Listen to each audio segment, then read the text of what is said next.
you do is you prepare as thoroughly as you can. The guys play their asses off. Playoffs?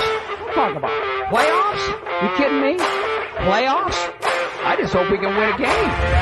Another game. Listen, we're talking about practice. Not a game, not a game, not a game. We're talking about practice. That you probably won't say it again. I bet I do. Okay. Chris? You want to crown them, you crown their ass. But they are who we thought they were. So we let them off the hook.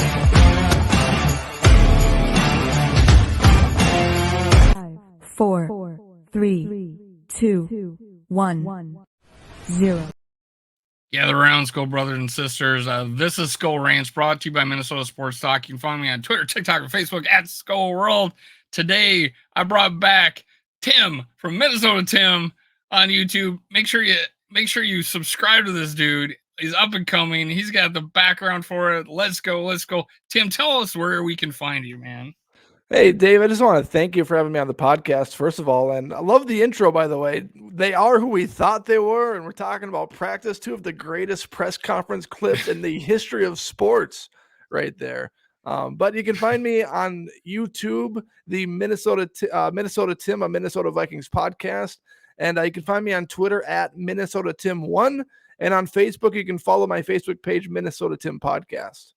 All right, let's go, man. All right. Hey, Tim, I brought you on because you are on one side of the fence, and there's definitely a fence. Oh, and there's a fence. There's a rabid fan base and a rabid non-fan base for this guy, and it'll be probably on the thumbnail. I don't know which way I'll go. I'll decide after I get answers out of you. And it's JJ McCarthy. I'm just going to let you talk. Tell me your thoughts on JJ McCarthy and what you want, if Vikings, if he's the guy left, what you would want to do. Well, if he's the guy left, let's say the first three quarterbacks go off the board: Caleb Williams, Jaden Daniels, Drake May. That seems to be the consensus until JJ McCarthy has risen up draft boards in recent days, with the Washington Commanders reportedly being interested in drafting him number 2 overall. But let's say those first three go off the board right away. Then I would love for the Minnesota Vikings to stay at number 11 and number 23 and select best available. Sounds like Byron Murphy, that defensive tackle out of Texas, and then picking a quarterback like Michael Penix Jr. At number 23. Now, and tell me why. Tell me why JJ McCarthy is a guy you don't want to go up and get. Well, first of all, let me say this: he's a guy that looks beautiful in a jersey. I'm just saying, handsome guy. He's a handsome guy. He looks good. He's fit. He's got the hairdo. Went to Michigan, won the national championship. He looks really, really good in a Minnesota Vikings uniform, similar to Kirk Cousins. He looked really, really good in the Minnesota Vikings uniform. But you know what? Zach Wilson also looked really, really good in a New York Jets uniform. And his situation is absolutely horrible. The New York Jets can't trade him for a 7th round pick right now. And they even told him he could request a trade, and he can't find a suitor anywhere. But back to JJ McCarthy. I think his situation with the Michigan Wolverines was such a soft, cushy, tushy situation, like a bidet on a toilet, that he didn't really have to deliver the goods for Michigan to win a national championship. He was carried to a title. He did not carry Michigan to a title. And that gives me lots of reservations, because when I look at McCarthy's game, I think Alabama. I think of an Alabama quarterback that was surrounded by Nick Saban's, surrounded by the best defense in college football, the offensive line and wide receivers. Mac Jones, for example. Tua Tagovailoa. Good quarterback in the NFL, not a superstar guy. And if you're going to trade, 2 first-round picks at the minimum, and maybe another first-round pick to draft JJ McCarthy, if not a first-round pick, a second or third, then I want that quarterback not to be a Tua. I want that quarterback to be a top 5 NFL superstar, and I don't think JJ McCarthy has that. Let's that's my thumbnail. Cushy Tushy. I'm gonna put Cushy Tushy in the thumbnail. That's it right there. That's gold. No, Hey, baby. I don't know how to spell it. So Do you have a bidet? Have you ever used a bidet?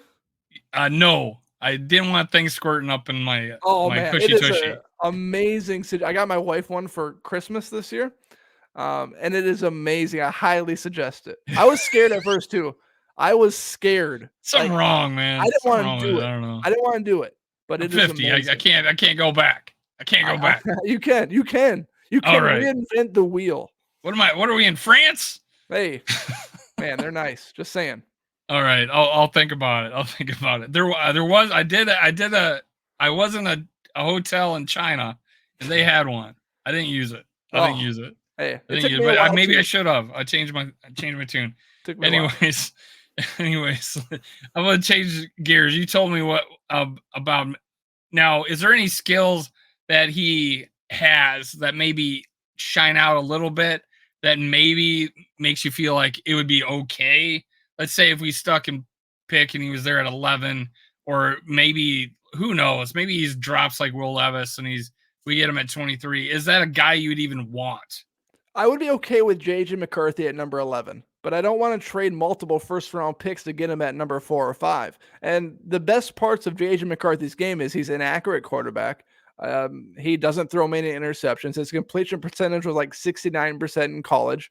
But what gives me hesitation is the superstar players around him at every single position. And what also gives me hesitation is what he was asked to do at Michigan. He was not asked to carry the team because their team was so freaking good. Blow out almost every single game besides the last 2 games of the season. But from a game manager standpoint, yeah, he can be a NFL game manager if he's surrounded in the perfect situation, which honestly, the Minnesota Vikings is kind of a perfect situation for him. Great offense, offensive line is improving, defense seems to be getting better, and they have all this cap space next year. So if he is at number 11, I would be okay with JJ McCarthy being the Minnesota Vikings quarterback. Pretty much every QB has said that's in the draft obviously has been asked about the Vikings, and all of them praise us. We are a destination franchise. We are. I think I've said that ever since we built the new stadium, or at least the new practice facility. Just because it's state of the art now, and then the new I love our owners, a new coach, new GM, very friendly atmosphere for players. Hopefully not to our detriment one day, but they want to come here, and it's because of our offense. And is it the similar situation, like people trying to tell me that Sam Darnold will get fixed because he's never had weapons like this, even though he had DJ Moore, but he never had weapons like this? Can Sam Darnold, get better in our system? Can a JJ McCarthy thrive and be above and beyond himself like a Brock Purdy? Yeah, I do think JJ Or can McCarthy, a zebra not change his stripes? Right. I mean, you talked about Sam Darnold a little bit. I mean, you look at what he was dealt with the Jets and with the Panthers. I mean, 2 horrible organizations for the most part, 2 organizations in complete disarray. Head coaches were awful when he was the quarterback there. Completely changing front offices, head coaches, players, all that stuff. And when he got a little time with the San Francisco 49ers, it seemed like he was playing pretty well in a good system. And Kevin O'Connell talked about how he has followed him throughout his career, and he thinks his potential could be reached at full capacity with him and the Minnesota Vikings. And I do think Sam Darnold could reach another level with the Minnesota Vikings because of that situation. And so much of NFL quarterback success is situational. Like I heard somebody say the other day, would Patrick Mahomes be as successful right now if he was selected by the New York Jets instead of Andy Reid and the Kansas City Chiefs, where he got to sit behind Alex Smith for a year, work on his fundamentals, get his throwing motion down correctly, and now he's going to be arguably the greatest quarterback that ever lived. So if JJ McCarthy or Drake May, you think about the Washington Commanders situation or the New England Patriots situation, and they could be a completely different quarterback. Their trajectory on their career could be completely different if they're selected by the Minnesota Vikings than if they're selected by a Patriots or Commanders or even Bears for that matter. So one of my tweets today, I put, and it was a joke, but There's absolutely no reason to trade up and draft a QB. We already got the 3rd overall pick in the 2018 draft. So The Sam Darnold, yeah. I saw that. I saw that. Does he have the biggest head ever? Do you think Sam Darnold? Do you he's think got a there's big hat? chin. I know Do you think that. there's a hat that fits Sam Darnold's head. Like his head is just completely massive. I don't know what his Well, they helmet found a size helmet is. to fit it, so I'm sure there's Seriously. a hat that can fit it too. It's like double D head Speaking size. of which, I probably need to get the new draft hat. I think this is Hey. the old one. This is one like 2 years ago or something like that. But yeah. I mean, I it's funny. I know there's a contingent on why Kirk gone and whatever. There's a group that seems to want to lower the expectations of this team. That the 6.5 Vegas spread that came out was. Yeah. I said this would be absolutely horrible for Kwesi. I'm like 6.5 wins. He was not hired. He was not. He did not go into that interview and say, "In year 3, I'm going to get you 6, maybe 7 wins." Yeah. What do you hire me right now? Right. Competitive rebuild. Yeah. So I mean, go ahead. I saw that number by DraftKings the other day, 6.5, and my first reaction was, "Wow, there's no way the Minnesota Vikings are only going to win 6.5 games." And then I looked at their schedule and I looked at some of their games that they're playing next year. Obviously, you got the 6 divisional games versus the Packers, Lions, and Bears. Oh my! But then a team that you would think before Kirk Cousins signed with them, the Atlanta Falcons, Like that would have been a win if we had. That Kirk would have been a win. Didn't. You think about the Houston Texans.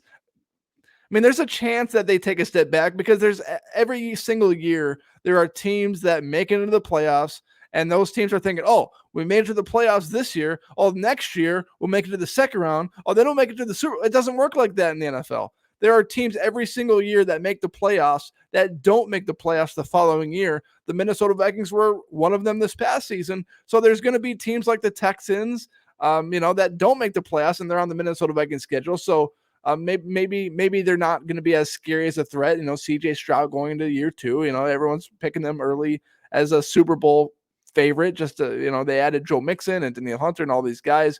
But looking around at the Vikings schedule, like Indianapolis Colts, Vikings play them this year. Anthony Richardson coming off an injury. They could be really, really, really good, or they could really struggle. It's really a tough prediction right now. And my first thought was the Vikings will at least win 7. I would think 6-11. That's a tough schedule, especially since you bolstered up the defense quite a bit by snagging a bunch of these guys in free agency. And I'm actually a little bit higher on Sam Darnold than I was last year when it was first thrown out there that the Minnesota Vikings could get him in free agency. I'm still low on him, and I still say that, and that's what the point I was making was that, people are trying to lower expectations. Like, it's next year we're worried about. Now, Kwesi did not make moves like he's made for next. I mean, obviously we are optimistic about next year, because of 2025 and the cap space and all that, and hopefully we got a rookie quarterback in a year or two. Everything's great, but he did not make moves and put void years on people's contracts for the future to make space to and have Harrison Smith take a lower salary to win 6 games this year. You didn't do that to do that. It's to win now and to be competitive, whatever. It's be the competitive. This is his year 3 of his. He said he had a 3-year plan, and he's in year 3 of it.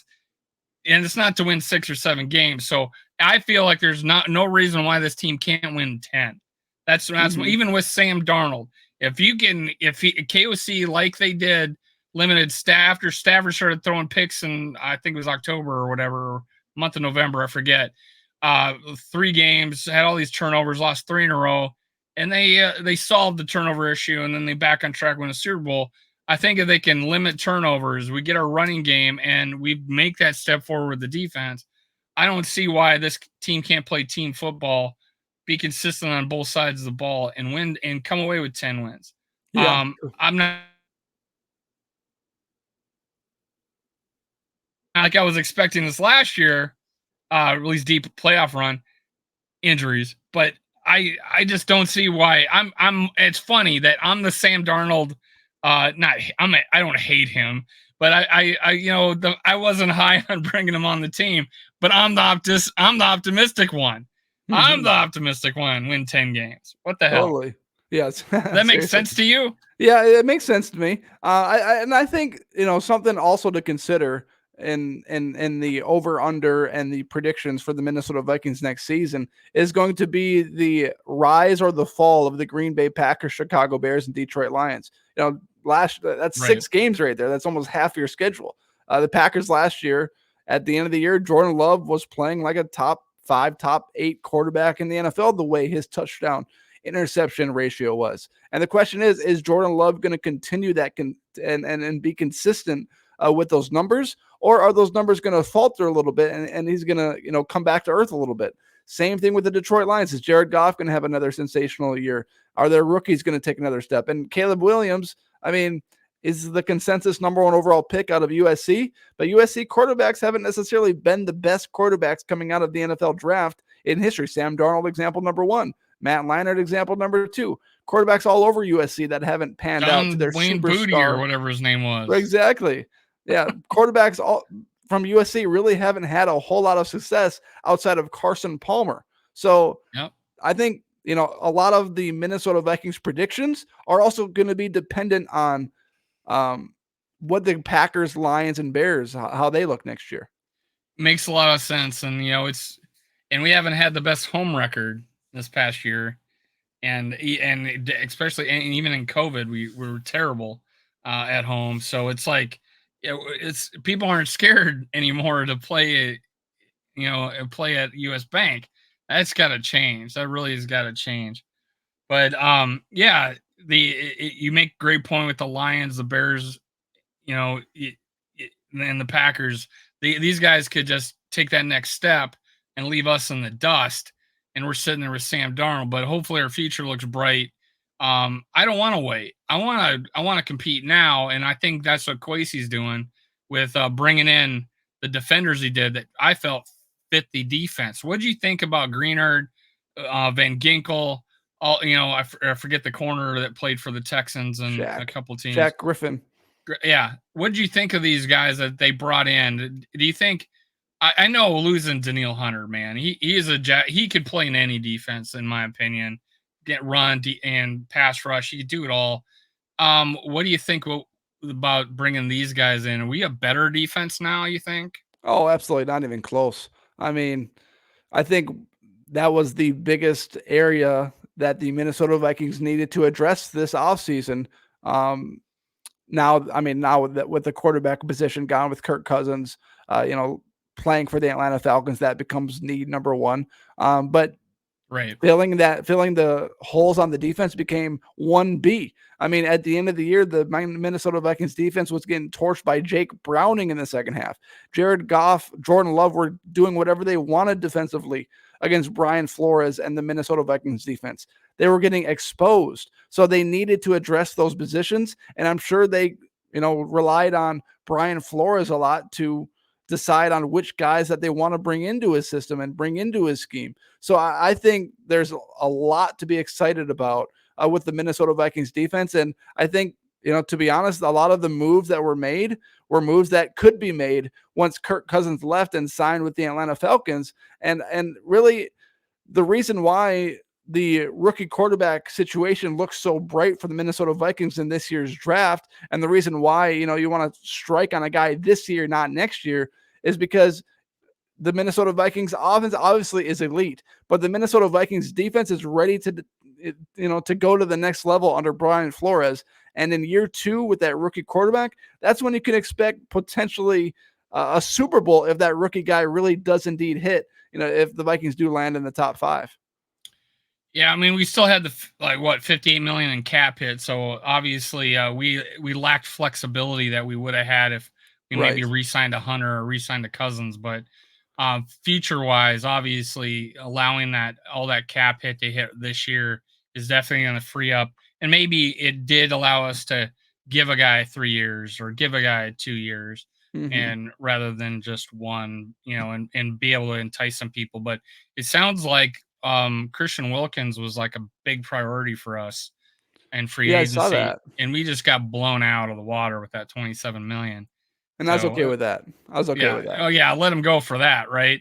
Seriously. But we knew that was our issue, was defensive line, getting at the quarterback from the defensive line position.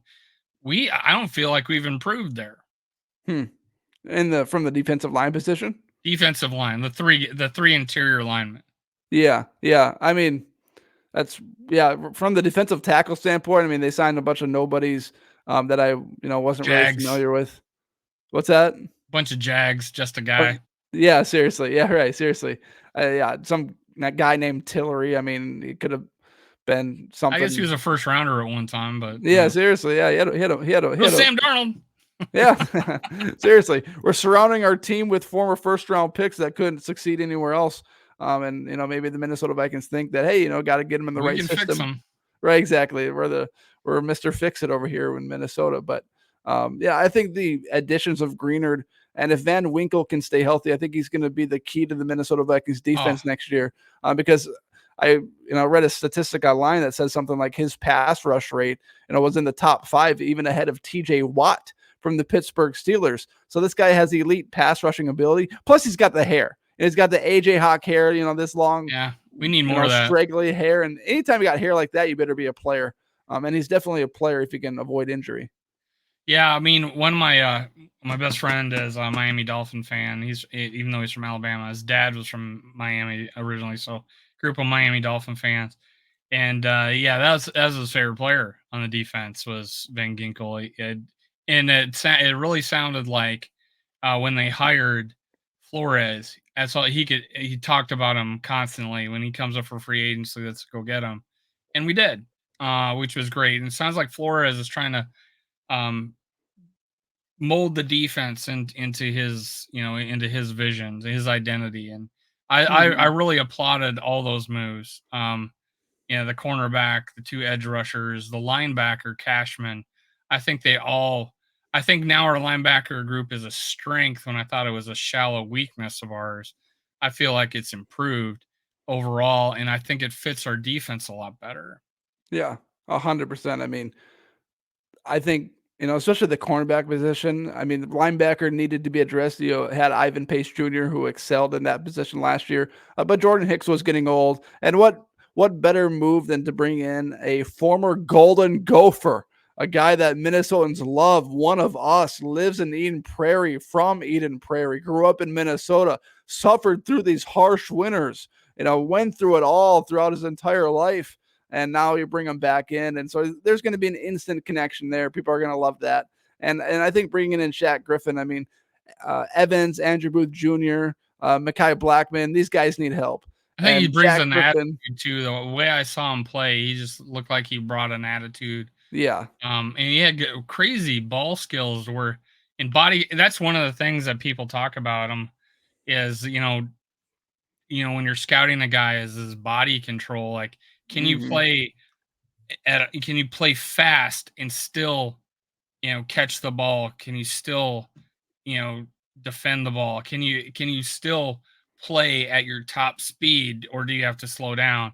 And I felt like he got every ounce out of him, is the way I felt. He might not be the most talented guy out there, but he has really good body control, and he made some crazy. One of his almost interceptions was absolutely crazy, and it just right out of his fingertips. But I think that's a guy that's going to bring in another definitely depth into that cornerback position. I still think if we fix this D line, these cornerbacks will look a hell of a lot better.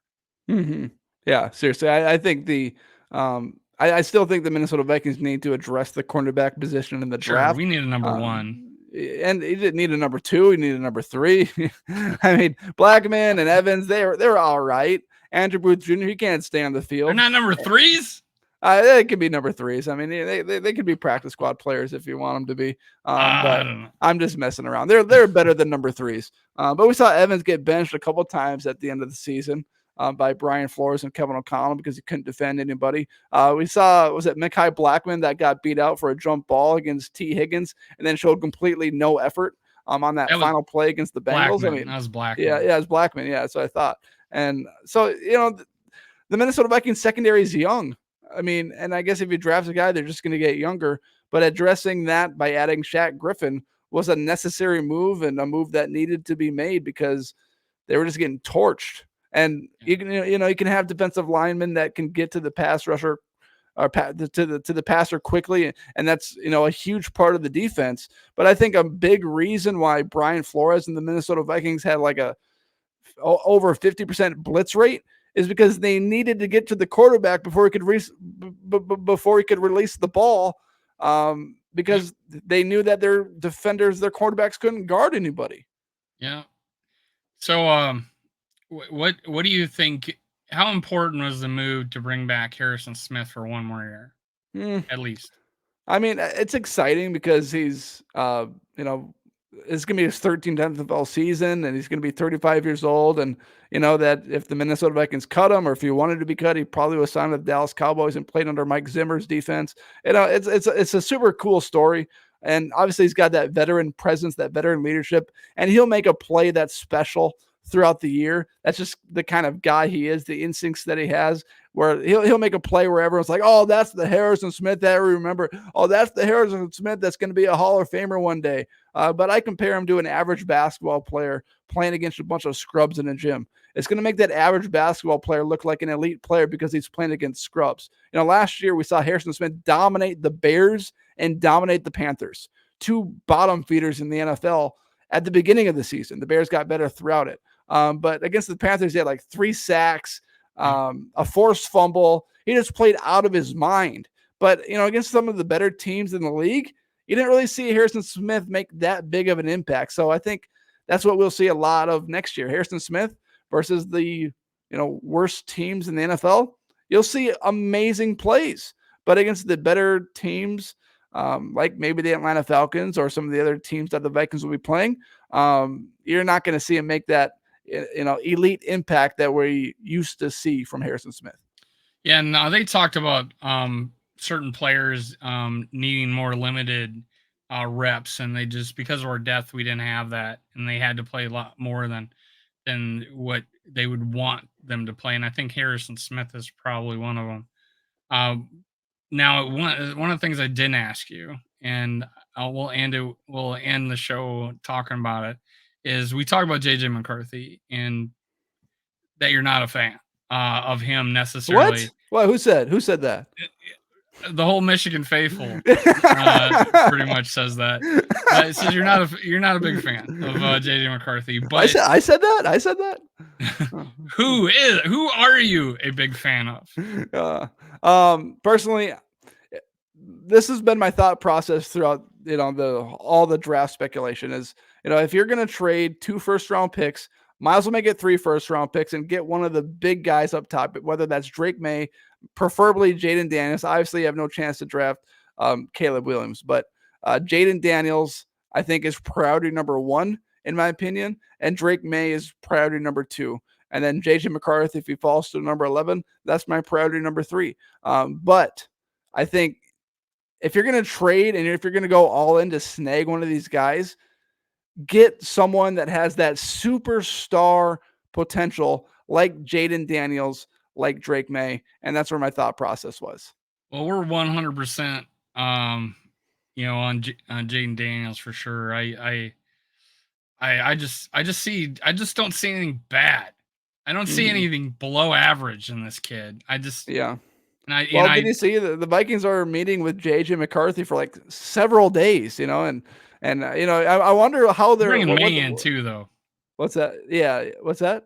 We're bringing May in too, though. Yeah, we're bringing May. We're going to do that with all the top guys, but I can guarantee, except for Caleb, probably. Yeah, probably not Caleb, but I can guarantee you that they're trying to entice them and probably have a bidet for them in their hotel room. Yeah, tushy cushy hotel. Yeah, tushy cushy. Oh, it's gonna be great. Yeah, they'll take them to, what's that steakhouse they always take them to? The Manny's, and then there's another one too, and then get them Texas Roadhouse. Yeah. But hey, it was a great having you on, man. I appreciate it. Before we go, tell them where they can find you again. You can follow the YouTube page, Minnesota Tim, a Minnesota Vikings podcast, and you can find me on Twitter at Minnesota Tim with the number 1 sign on the back of it, and then on Facebook as well as at the Minnesota Tim podcast. And all the JJ McCarthy fans and all the Michigan faithful, that's where you can give them all the DMs are open. You want. DMs are open. The complaint line are open.